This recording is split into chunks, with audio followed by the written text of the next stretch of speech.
Hello দোস্ত, good evening, welcome back to my new blog.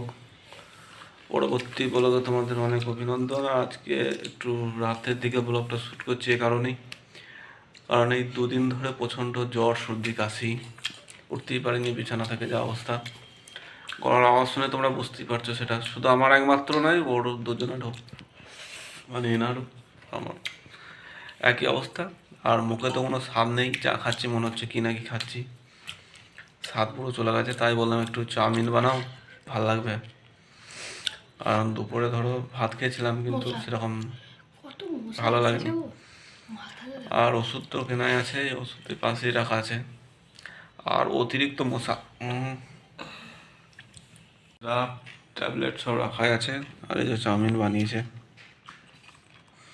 দুজনার, চাউমিনটা খেয়ে নিই, একটু মুখে স্বাদটা আসবে। আর দেরি না করে চলো, কারণ বুঝতেই পারছো শরীরের অবস্থা প্রচণ্ড খারাপ। এখন একটু সুস্থ হয়েছি। শুধু আমার একা হলে অসুবিধা ছিল না, ওনারও যা অবস্থা, যে কোনো একজনের হলে একজনকে রিকভারি করা যেতে পারতো, কিন্তু দুজনের এমন এমন অবস্থা যে কি বলবো। চলো দেরি না করে খেয়ে